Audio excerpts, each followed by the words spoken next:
Jail thief birthday escape. एक गांव में मुन्ना कहकर एक चोर रहता था। वो बहुत चालाक था। जेल से भागना उसे बहुत साधारण काम था। एक बार वो पुलिस का जीप को रोका। तब एसआई जीप से उतरकर, क्यों रे मुन्ना, कैसे हो? बहुत दिन हो गया है जेल आकर, सब ठीक ठाक है ना? कुछ ठीक ठाक नहीं है सर, जेल का खाना खा के बहुत दिन हुआ है, फिर से खाना चाहता हूँ, चलिए मुझे अंदर कीजिए। क्या समझ रखे हो? जेल तुम्हारा ससुराल समझ रखे हो क्या? जब चाहे आने जाने के लिए। फिर भी तुम चोरी करके भी इतना आसानी से पकड़ में नहीं आते हो। तुम्हें कोई कारण के बिना जेल में कैसे डालना है? तब मुन्ना एसआई के पेट में जोर से मारा। बाप रे कहकर चिल्लाया।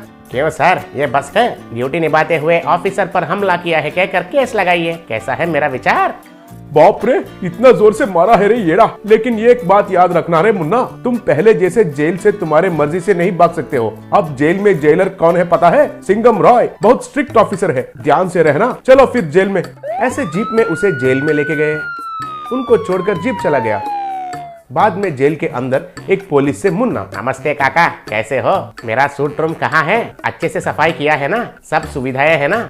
सॉरी रे मुन्ना, इस बार सूट रूम खाली नहीं है। उसमें कोई बड़ा आदमी बैंक से 100 करोड़ रुपए उधार करके उसे वापस नहीं किया था। ऐसा एक मुजरिम उसमें है। तुम्हारे लिए तो डिलक्स रूम तो सेट किया है, चलो दिखाता हूँ। ऐसे दोनों डिलक्स रूम के पास आए। तब मुन्ना अंदर देखकर, ये क्या है काका? डिलक्स रूम कहा और इतना घटिया है? छी छी, ये मुझे नहीं चाहिए। क्या हुआ रे मुन्ना, पसंद नहीं आया है क्या?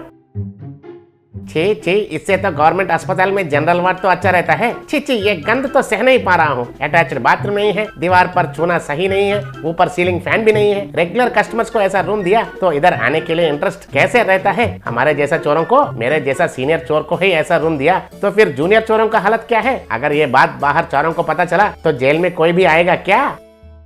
सब जानते हो भी तुम ऐसा बात क्यों करता है मुन्ना? थोड़ा एडजस्ट कर लो। क्या जी एडजस्ट करना? एक एसी नहीं है, एक टीवी नहीं है, इंटरनेट नहीं है, कम से कम फ्रिज भी नहीं है। इसे देखिए, इतना छोटा ताला लगाता है क्या सेल को? उधर उन सब चोरों के बीच मेरा जैसा चोर कैसे रहना है? कैसे सोना है? कैसे एडजस्ट करना है? अरे मुन्ना, मैं जो कहना है वो कह दिया, मैं और कुछ नहीं कर सकता हूँ। तुम्हें इधर रहना ही चाहिए। ऊपर से इधर जेलर बहुत डेंजरस आदमी है। तुम भागने का कोशिश किया तो भी नहीं होता है। कहकर चला गया। रात में मुन्ना को खाना एक प्लेट में दिया तो वो नहीं खाया और प्लेट को बाजू में रख दिया। अगले दिन सिंघम रॉय चेकिंग के लिए आया। तब मुन्ना से, रे क्यों रे? मुन्ना बोले तो तुम ही हो ना? तुम जेल से बहुत आसानी से भागते हो कहकर सुना। एक बार कोशिश तो करो, देखता हूँ खाना क्यों छोड़ दिया। जेल का खाना अच्छा नहीं लगता है क्या? तुरंत मुन्ना उनके पैरों के ऊपर गिरा और उठकर, सर, मेरा जन्म धन्य हो गया है सर, मुझे और कुछ नहीं चाहिए सर। आप जैसे बड़े ऑफिसर के पास कैदी बनकर रहना है, और क्या चाहिए सर इस जिंदगी को? उस खुशी से ही मेरा पेट भर गया है, भूख पूरा मिट गया है सर, इसलिए खाना छोड़ दिया है सर। तब सिंघम बहुत खुश हो गया। क्या है मुन्ना, तुम तो थोड़ा ज्यादा ही मेरा प्रशंसा कर रहे हो। मुझे प्रशंसा पसंद नहीं है कहकर तुम्हें पता नहीं है क्या? सर, प्रशंसा नहीं है सर, ये सच है सर। मुझे अब तक शादी नहीं हुआ है, फिर भी मैं अपने होने वाली बीवी के ऊपर और बच्चों के ऊपर वादा करके कहता हूँ सर, ये सच है सर। ठीक है, लेकिन ऐसा खाना छोड़ोगे तो सेहत के लिए अच्छा नहीं है। मैं निकलता हूँ। सर रुकिए सर, कल मेरा जन्मदिन है सर। मेरा जन्मदिन के लिए एक छोटा सा ख्वाहिश है सर, उसे आपको पूरा करना है सर, प्लीज सर। क्या है वो? हो सकता है तो जरूर पूरा करता हूँ, बोलो क्या है? सर, मैं अब से चोरी करना छोड़ देता हूँ सर। आप जैसे बड़े अफसर के साथ केक काट के एक नया जिंदगी शुरू करना चाहता हूँ सर, मना मत कीजिए सर। ठीक है, तुम चोरी करना छोड़ दोगे तो उससे बढ़कर क्या चाहिए? ठीक है, अच्छा सा केक मंगवाता हूँ और कल तुम्हारे जन्मदिन सबके सामने मनाता हूँ कहकर चला गया। अगले दिन पुलिस एक अच्छा सा केक को मंगवाए। उधर मुन्ना आया। पुलिस कुछ बातें कर रहे थे तो उनको बिना पता चले उस केक के ऊपर नशा का दवाई डाला। जब वो केक कट कर रहा था तो सब पुलिस वाले, happy birthday to you, happy birthday to you, happy birthday Munna कहकर गाने लगे।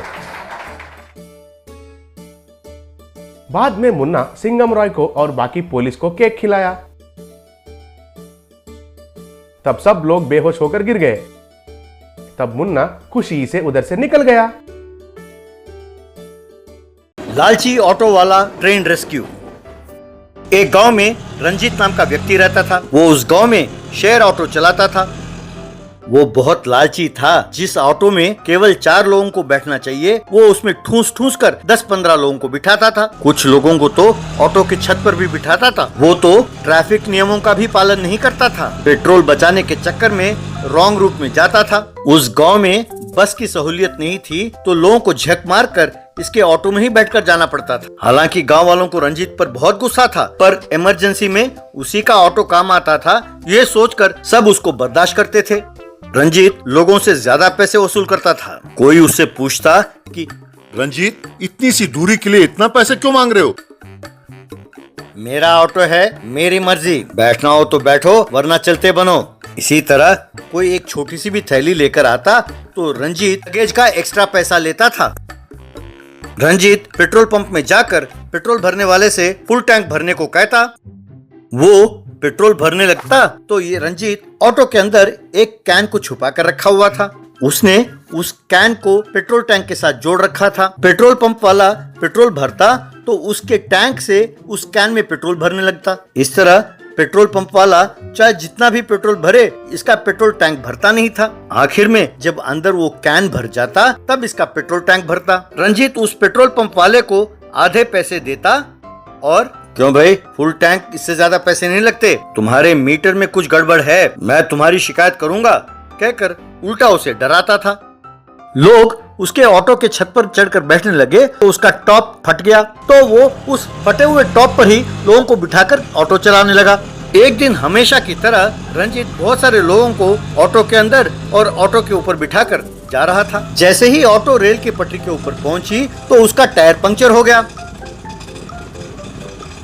रंजीत ऑटो से उतरा और पंक्चर हुए टायर को देखने लगा। ऑटो में बैठे सवारियों ने ये सब देखा और वे उतर कर जाने लगे। रंजीत उनसे, आप सब जहाँ बैठे हैं वहीं बैठे रहें, बस चुटकी बजाते ही इस समस्या का हल हो जाएगा। वे सब सहमे सहमे से वहीं बैठे रहे। तब रंजीत साइकिल के टायर में हवा भरने वाले एक पंप को लेके आया और अपने ऑटो के टायर में हवा भरने लगा। तभी दूर से ट्रेन आती हुई दिखाई दी। ऑटो में बैठे सवारी जोर से चिल्लाने लगे, लेकिन रंजीत ने इसकी परवाह ना की और हवा भरने लगा। ट्रेन नजदीक आने लगी। ऑटो में बैठे सब सवारी उतरकर तितर बितर भागने लगे। ट्रेन के ड्राइवर ने पटरी के बीच में ऑटो को देखा और जोर से सीटी बजाने लगा, पर रंजीत उसकी परवाह ना करते हुए टायर में हवा भरता गया। ट्रेन ऑटो के बिल्कुल नजदीक आकर रुकी। ट्रेन का ड्राइवर नीचे उतरा। वो रंजीत के पास आया और रंजीत के सर पर जोर से एक थप्पड़ मारकर, क्यों रे कमीने, तेरा दिमाग खराब हो गया है? तब से सीटी बजा रहा हूँ, तुम्हें सुनाई नहीं देता? जानते हो ब्रेक दबाने में 1 सेकंड की भी देरी होती तो पता है क्या होता? तब रंजीत ने ट्रेन को देखा और सॉरी सर, वो सुनने वाला मशीन में घर पर ही भूल आया। इतने में रेलवे ट्रैक इंस्पेक्ट करने वाला ऑफिसर दौड़ा दौड़ा वहाँ आया। शुक्र है, अगर 1 किलोमीटर और ट्रेन जाती आगे तो बहुत बड़ी दुर्घटना होती। किलोमीटर आगे रेल की पटरियां हट गई हैं। हमारे पास उसको देखकर आपको सूचित करने के लिए भी समय नहीं था। भला हो इस ऑटो ड्राइवर का, जिसने पटरी पर ऑटो को रोका और सबकी जान बचाई। रंजीत समझ नहीं पाया कि वो क्या कह रहा है। सॉरी सर, मुझसे गलती हो गई। ड्राइवर और टेक्नीशियन हंसने लगे।